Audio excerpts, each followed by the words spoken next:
Hello everyone, welcome to EVTN News, and today I have some stories for you, so let's get right into it. And this is actually a pretty important story here.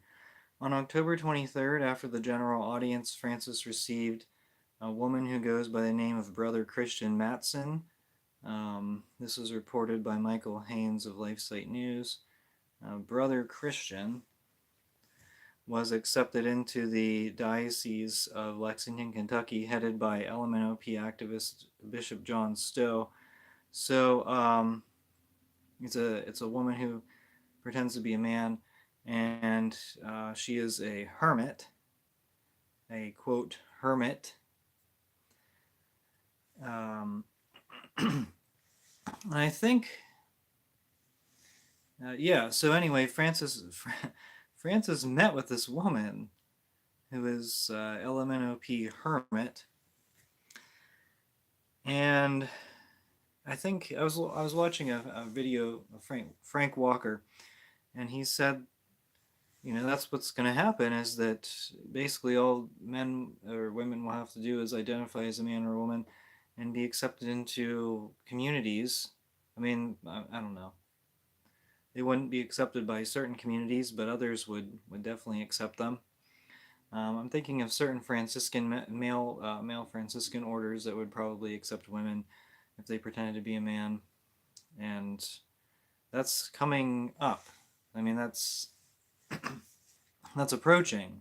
I don't know how soon, but I think that's going to happen before you know it. And I've made some predictions before, and that's a prediction. So you can bookmark this and let me know when it happens, or I'll let you know when it happens, regardless. Um, moving on, and it's really sad that pretty much I would say probably 50% of my stories are about LMNOP supporters, and it's just disgusting. So, November 9th, the Holy See Press Office announced the change of an era in the Vatican with Father Robert Pasolini, OFM, that means he's a Franciscan, appointed as preacher to the papal household, and thus replacing Cardinal Raniero Cantalamessa. Oh, okay. What's my tablet doing? I just lost my notes here. Okay, sorry about that. Just give me a second. Maybe I need to update. So there's a new papal preacher, and wow. Okay, don't know why I did that. Um, so Cantalamessa is now age 90. He arrived as preacher to the Pope in 1980 and has remained in this position during 3 pontificates, gradually becoming an internationally recognizable figure and having more recently joined attacks against the traditional Mass. So kind of, going whichever way the wind blows. So Father Roberto Pasolini stated that there is no scriptural judgment on the LMNOP condition or orientation on people who are experiencing something at an emotional, psychological level from which they cannot and do not want to find a distance. So he was an LMNOP supporter, and if you want to find more information, I always post my links in the description. So you can read a little bit more into that story. But then I found out later that Father Pasolini used Rupnik, Marco Rupnik S.J., used his artwork as the cover of his trilogy of books. And the foreword to one of the books was published in September 2020. It was written by Father Rupnik. And Rupnik says, Father Roberto also has the gift of a simple, accessible, immediate, rich language, sometimes even too fluent if one can say so, but it is precisely this talent which makes the book accessible to a wide range of readers. So, Rupnik is friends with this Father Pasolini, so that's pathetic. Pretty sad. But anyway, moving right along here. And this is just a little bit different. Lisa Domsky, the former employee of Blue Cross Blue Shield of Michigan, submitted a jab religious exemption request to the company because the 3 jabs approved at the time had been developed or tested using fetal cell lines that originated from from slaughter of the unborn, according to court documents. In her request, Domsky wrote that the jabs would be a terrible sin and distance my relationship with God, and so the company determined that her position did not meet the criteria for religious exemption, as he was fired. She was employed as an information technology specialist and was working remotely when she requested the accommodation and did not have in-person interactions with other employees, so she was fully remote, it sounds like, but was fired on January 5th, 2022 after working at the company for almost 15 years. In the lawsuit, the jury found that Blue Cross Blue Shield of Michigan engaged in unlawful religious discrimination against her by denying an accommodation based on a sincerely held religious belief. The jury found that the company had violated both federal and state laws that prohibit religious discrimination. She was awarded $1.7 million in front pay and back pay damages, and another $1 million in non-economic damages. She also received $10 million in punitive damages, which are only awarded in civil cases when the jury determines that the defendant acted in a malicious or reckless manner. So I hope these companies get bankrupted for their jab bullying, and I hope there's more of these lawsuits on the horizon, and more of these people recover their money. Now there's a priest out there whose religious order should be disbanded. It shouldn't exist. Father Matthew Schneider, LC, that's Legionnaires of Christ, and he's very much into the jab. He promotes it, and even now, he's still heavily promoting it. And it's, are you Catholic or are you not a medical expert, obviously, but even the experts though are always wrong. So it's pretty pathetic. Okay, this is a funny story. I don't know, will you guys like this?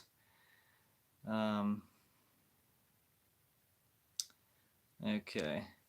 So Archbishop Boris Gudziak, chairman of the United States, the USCCB, chairman of the USCCB Committee on Domestic Justice and Human Development, called on his fellow bishops to help revive the tradition of abstinence from meat on Fridays. So if I stopped there, then if I stopped there, then you would think, okay, well, that sounds kind of good, but he wanted to help the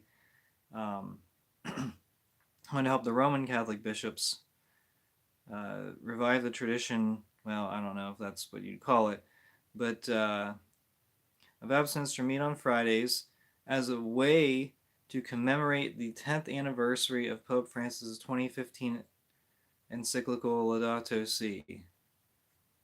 Really? That's pretty sad. So, yeah, pretty sad. So he is the Archbishop of the Ukrainian Catholic Archeparchy of Philadelphia. He said, Archbishop Boris said, we could renew the tradition of Friday abstinence from meat. A return to Friday abstinence would be good for the soul and for the planet. Maybe for something else. Uniting our devotion to the Lord and reverence for the Lord's creation. He noted that in 2011, the Catholic bishops of England and Wales introduced the practice, inspired by a pastoral visit to England by Pope Benedict XVI, who he said was known as the Green Pope, for his emphasis on the importance of caring for creation. That's pretty sorry. Actually, pretty sorry. Yeah, I don't like that at all. Um, so I guess here's the thing, like, Catholics, a lot of Catholics don't eat meat on Fridays, of any Friday of any day out of the year. And we don't do that for environmental paganism. I mean, that's I don't know what his intent was in suggesting that, but that's really cringe. And I would actually have a tendency to eat meat on Fridays if that was the reason for if if environmental worship was the reason for not eating meat on Fridays. Let your yes mean yes. And what does what does that mean? Okay. Um, let's see here. Oh, okay. Going to the indigenous. The retired bishop of San Cristobal de las Casas, Mexico, Felipe Arizmendi, age 84, announced on November 13th that the dicastery for the Novus Ordo liturgy had finally approved some liturgical adaptations for the Eucharist in the in 1, 2, 3, 4, 5 ethnic groups of his former diocese. So why is the retired bishop announcing this? The prelate writes that that ritual dances have been approved at the offertory, in the prayer of the faithful, or in the thanksgiving after communion. He says, they are not folklore, but simple movements of the whole assembly, monotonous, contemplative, accompanied by traditional music. Traditional music, I think he's talking about the traditional pagan music. I don't think he's talking about Latin chant.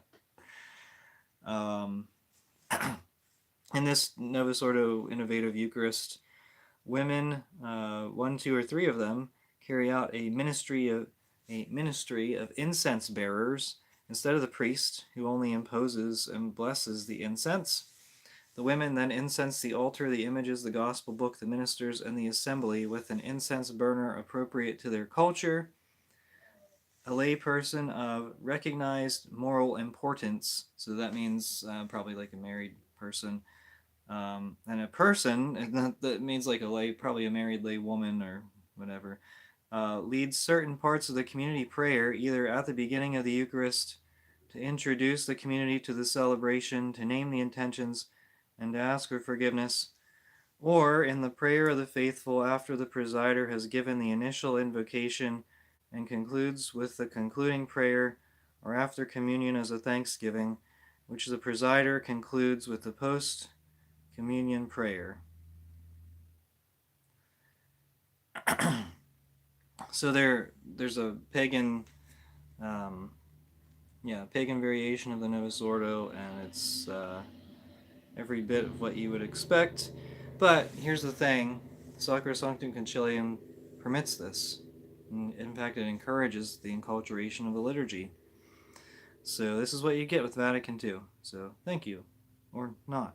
Don't no thank you. Um, all right. So my big story here is Bishop Strickland. And so I'm just going to read. He wrote, I think he made a statement at the USCCB meeting. Oh yeah, I was going to go over a little bit of the USCCB meeting. So Bishop Strickland, he's allowed to go to the USCCB meeting, but he chooses to stand outside and pray the rosary. That's okay. I'm not in support. Like I'm not. I don't have an opinion of what he should do. He could do whatever he wants. In fact, he's probably happy that he's not doesn't have to sit through all these talks about how you evangelize the youths by telling them about Laudato Si, which is the magisterium of Francis, which is actually literally what someone said. Is that, oh, you could introduce them to the church magisterium by telling the youths about Laudato Si, because a lot of them are environmentalists. I'm thinking, man, like you are not bringing anyone into the church. I mean, what did you not see the numbers of who was inspired by the synod, which is no one? I mean, maybe a few of the heretics were emboldened, but that's it. And no one was really happy about the synod. Even the heretics didn't get didn't get all of what they wanted. I mean, they got more concessions towards women deacons, but anyway, the USCCB meeting, there was a never Trump bishop who spoke, um, and you can see a few of the lowlights on my channel. Archbishop Naumann, he made a Catholic statement, but he's approaching retirement age very soon, so he won't be around to make any corrections very much longer. Although retired bishops are allowed to go there and speak, so maybe he'll continue to go there. He just, you know, I don't know. Maybe he won't. I don't know. But yeah, take a look at the video clips on my channel and see what you can see and see what you think. I think the last one, what was the final one? It's like 4 minutes long. It's the longest one. I think I have like 6 video clips. But Cardinal O'Malley, he said, oh, you know, all these Catholic young people, they want all of these hot, you know, these top priority leftist ideas, and that's not going to bring anyone to the faith. It's not. It's really not. It's and I mean, teaching them heresy isn't going to save their souls. So what are you doing? I mean, even if the people just try to tell them what they want to hear, I mean, it's not doing anything for them. So, okay. Anyway, getting to Strickland's letter. So Bishop Strickland stood outside the USCCB hotel and prayed a rosary, and then he released a statement.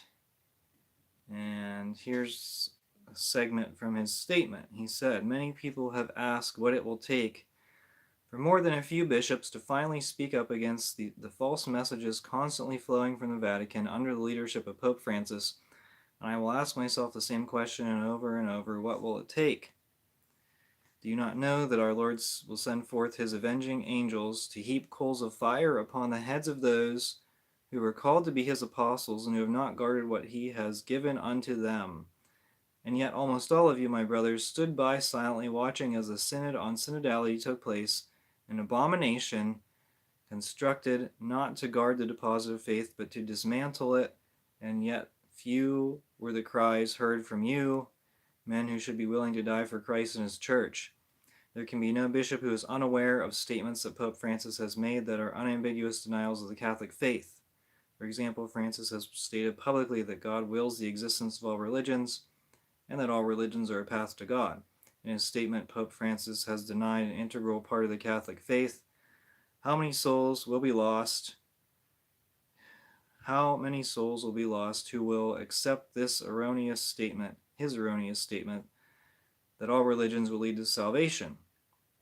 What I find so difficult to understand is the modern day apostles, men who are ordained to be guardians of the faith, refuse to acknowledge this and instead ignore and even promote this deadly falsehood.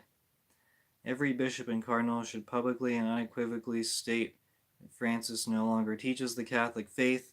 Souls are at stake. His statement goes on a lot longer, but that was an interesting point of it. Now, there are people who do believe that Francis will excommunicate Strickland, and at this point, what value is it remaining in the Francis Church? I mean, Francis is clearly preaching error. I agree with Bishop Strickland. The synod,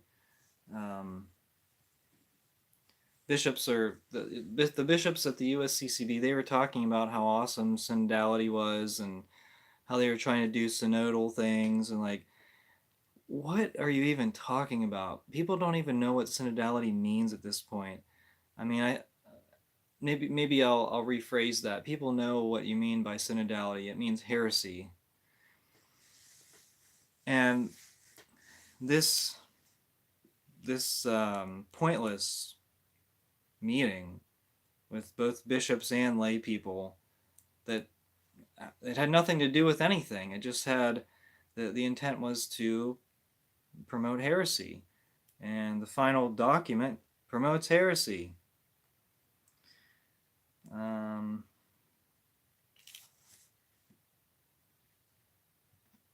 me see. Bishop Broglio, the president of the USCCB, he said he was surprised that the final text of the synod called for a female diaconate. The final text of the synod called the female diaconate an open question. He said, "Oh, both John Paul II and also Pope Francis have made it very clear that this is not an open question." And I said, well, one of those two made it clear. The other one signed off on this synod document. So I don't know why he's surprised. Francis has issued 3 commissions to study the women deacons, to study so-called women deacons. How are you surprised? Are you just, would this be a case of gaslighting? I mean, how does he not see it? Like, this is his job. I just follow the news. But how many bishops would go right along with it if Pope Francis said that he would authorize women deacons? Although they're doing that. They're in the process of creating a non-ordained female diaconate, and then they're going to try to move it to an ordination. And we can't go along with that. We have to reject the synodal church. I see that. Hello, synodal church. No, we have to reject it. And if that means that we get excommunicated, so be it, because the Francis Church is not, it's very clear. He's not promoting the Catholic faith. In fact, he's opposing it in many instances.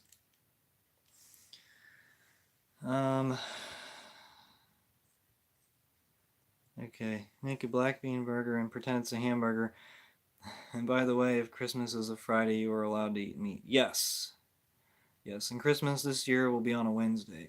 So you have to wait a few more years.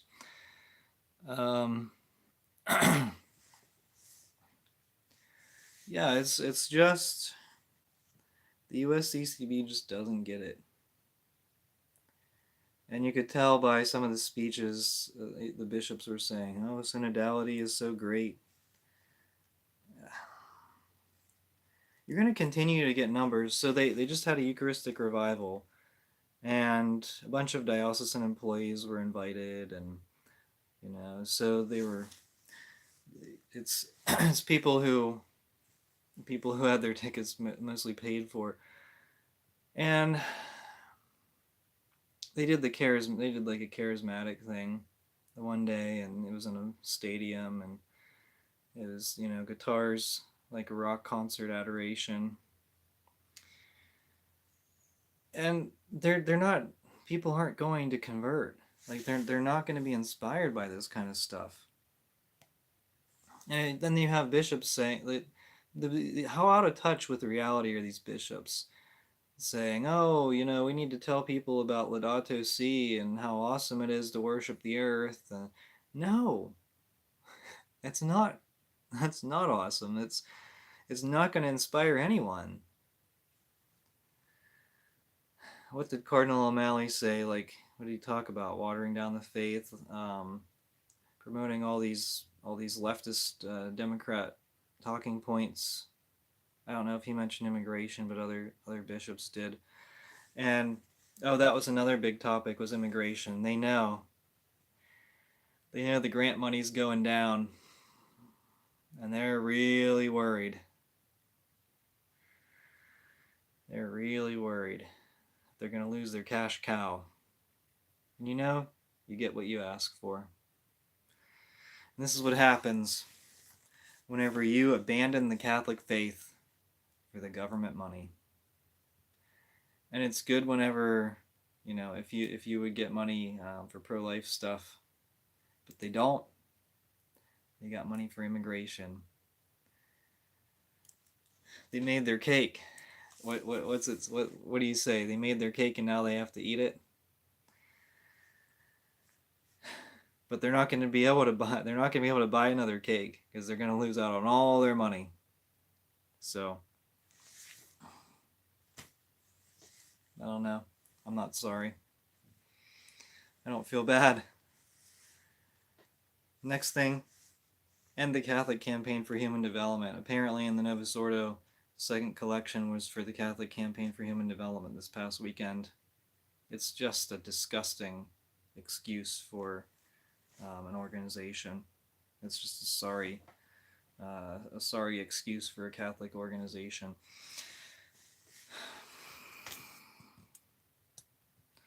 Just pathetic.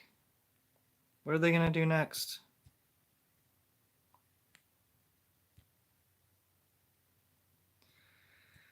What is the Francis Church going to do next? Alright, well that's it. That's all I have today. Thank you so much for watching. Until next time, we are the laity, and we will not be silent.